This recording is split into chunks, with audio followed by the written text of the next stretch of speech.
Il existe une douleur qui ne vous détruit pas, elle vous transforme. Il y a une résistance qui n'est pas une punition, mais une invitation, un appel à devenir une meilleure version de vous-même.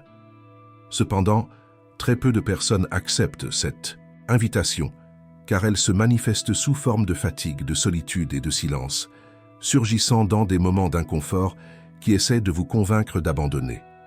La vérité est que votre esprit a été programmé pour chercher le confort, pour vous protéger et vous éloigner de danger, ce qui est excellent pour survivre, mais mauvais pour évoluer.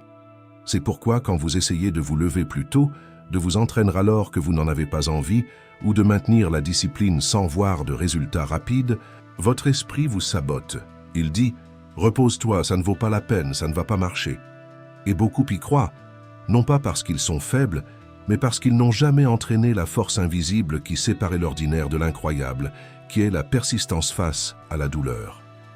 Napoleon Hill a étudié pendant plus de 20 ans les hommes les plus riches et influents du monde et a découvert que tous ont affronté des périodes de résistance intense. Ils ont été rejetés, ont échoué et douté d'eux-mêmes, mais ont persisté. Hill a appelé cette persévérance force soutenue par la foi, qui est la capacité de continuer même quand rien ne semble fonctionner, de ne pas céder à la douleur instantanée parce que vous êtes engagé dans un but supérieur. C'est la véritable différence entre gagner et simplement survivre. Ce n'est ni le talent ni l'argent, mais la capacité de résister mentalement. La science l'a confirmé. La neuroscientifique Esseline Delanogar explique que le cerveau est programmé pour répéter ce qui provoque du plaisir et éviter ce qui cause de la douleur. Mais il est aussi plastique, ce qui signifie qu'il peut s'adapter. Il peut être entraîné à supporter plus de défis, à mieux gérer l'inconfort et à trouver un sens même dans des situations difficiles. Selon elle, si vous entraînez le plaisir constant, vous finirez esclave du confort. Mais si vous entraînez la résistance consciente, votre esprit devient antifragile, c'est-à-dire que vous n'êtes pas faible, vous avez juste besoin de plus d'entraînement. L'entraînement de l'esprit commence lorsque vous décidez que la douleur n'est pas la fin, mais le début de la transformation. Moi-même, j'ai déjà vécu cela après des semaines de course avec discipline et concentration. Je me souviens du jour où j'ai complété 50 km pour la première fois. La douleur était présente, mon corps se plaignait, mais j'ai continué. Et à la fin, je n'étais plus le même. Non pas parce que mes muscles se sont développés, mais parce que mon identité avait changé. Quand vous affrontez la douleur par votre choix, la récompense est la clarté. Cela montre que vous êtes plus fort que vous ne l'imaginez. La douleur modifie vos repères. Ce qui était difficile devient habituel, et ce qui semblait impossible devient routine. Ce moment est appelé le seuil de la résistance et peut être élargi, mais seulement si vous cessez d'éviter la douleur et commencez à la voir comme une partie du chemin. Il disait que l'endroit où la plupart des gens abandonnent est précisément là où le succès commence. Mais pour cela, il faut changer la façon dont vous voyez la douleur. Ce n'est pas une faiblesse, mais un signe que vous sortez de votre zone de confort, là où vivait votre ancienne version. Voici un principe important. La discipline n'est pas une punition. C'est une question d'identité. Vous ne vous entraînez pas parce que vous souhaitez souffrir. Vous vous entraînez parce que vous voulez devenir quelqu'un qui supporte le poids de son propre potentiel. Et cela ne se fait pas du jour au lendemain, mais dans la persistance silencieuse et la répétition d'actes que peu sont prêts à réaliser, dans la foi qui persiste même sans signe, dans le courage d'avancer quand tout en vous veut arrêter. C'est ainsi que vous montez de niveau, non pas par chance, mais par choix. Et si vous êtes arrivé jusqu'ici, vous avez déjà fait le premier pas, mais restez vigilant.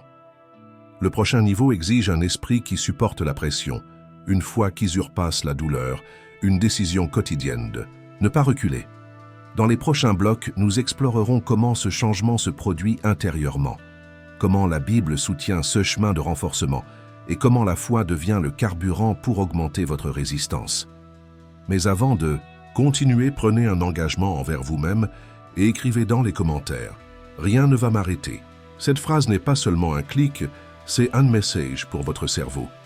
C'est le début d'un nouvel entraînement et la base d'une identité invincible. Avez-vous déjà remarqué comment la plupart des gens vivent en otage de leurs émotions? S'ils sont motivés, ils agissent. S'ils sont fatigués, ils s'arrêtent. S'ils ressentent de la douleur, ils abandonnent. Mais Napoleon Hill disait « Vous ne contrôlerez votre vie que lorsque vous apprendrez à maîtriser vos états mentaux. » Le problème est qu'on nous a dit d'attendre de nous sentir bien avant d'agir. Mais la vraie liberté apparaît quand vous agissez même sans envie, quand vous apprenez à votre esprit à suivre un butet, non un sentiment. Rio a analysé des centaines de millionnaires et découvert que le succès n'est pas une série de jours heureux, mais une construction réalisée à travers la douleur, le doute et l'épuisement. Mais il y avait quelque chose en commun. Ils ont entraîné leur esprit à continuer, croire et avancer. Et savez-vous ce qui a été découvert? Plus on exerce la discipline, plus la vie devient facile. Non pas parce que les problèmes disparaissent, mais parce que la personne devient plus grande que les problèmes. Rio complète cela avec les neurosciences, affirmant que le cerveau se façonne par ce que vous répétez avec une émotion intense. Si vous entraînez l'abandon, votre esprit s'habitue à fuir. Mais si vous entraînez la persévérance, vous renforcez vos voies de surpassement. Selon Lanogar, le cerveau se réorganise selon ce que vous supportez avec consistance. La douleur cesse d'être effrayante quand elle devient familière. En d'autres termes, la douleur est entraînable, et quand vous apprenez à la gérer, vous gagnez la liberté d'agir sans dépendre de votre bien-être, car vous reconnaissez que l'inconfort fait partie du chemin et que la vie ne récompense pas ceux qui évitent la douleur, mais ceux qui l'affrontent avec un but. Peut-être avez-vous déjà vécu cela après une période intense d'entraînement où vous vous êtes totalement donné. Vous atteignez un état différent, une paix qui ne vient pas de l'absence d'effort, mais de l'harmonisation avec la personne que vous devenez. C'est comme si une voix en vous disait « Maintenant, je suis capable ». Et cela transforme tout. Tandis que le monde cherche des raccourcis, vous vous renforcez intérieurement. Tandis que les autres sautent des étapes, vous créez des racines. Tandis que beaucoup attendent de ressentir du courage, vous agissez avec ce courage. La Bible décrit ce type de force silencieuse comme quelque chose de plus profond que la simple volonté, l'appelant douceur qui est la puissance maîtrisée. Ce n'est pas de la passivité mais de l'autocontrôle. Ceci est abordé dans Proverbe 25-28 qui compare un homme sans autocontrôle à une ville sans murailles. Car celui qui n'exerce pas l'esprit devient susceptible, dominé par ses émotions, ses circonstances et son environnement. Celui qui s'entraîne, au contraire, construit des murs invisibles et devient plus fort, plus clair et plus libre. C'est de cela qu'il s'agit. Il ne s'agit pas de devenir une machine insensible, mais de choisir le but plutôt que la douleur, en ajustant votre résistance jusqu'à ce que ce qui autrefois vous faisait tomber, vous, renforce maintenant. Napoleon Hill affirmait que l'autodiscipline est le lien entre le désir et la réalisation. Vous pouvez désirer quelque chose intensément, mais si vous n'entraînez pas votre esprit à affronter le processus, vous n'obtiendrez jamais ce que vous voulez. Cela nécessite d'accepter que la douleur est un signal, pas un arrêt, un passage, pas un mur. En conclusion, vous pouvez transformer votre vie simplement en changeant votre relation avec la douleur. Au lieu de la fuir, vous l'accueillez comme un professeur. Au lieu de vous arrêter, vous persévérez comme un guerrier. C'est là que se trouve la vraie liberté. Ce n'est pas dans l'absence de douleur, mais dans la capacité à la supporter, la transcender et avancer malgré elle. Maintenant, dites-vous intérieurement, je choisis la douleur, car je choisis ma transformation.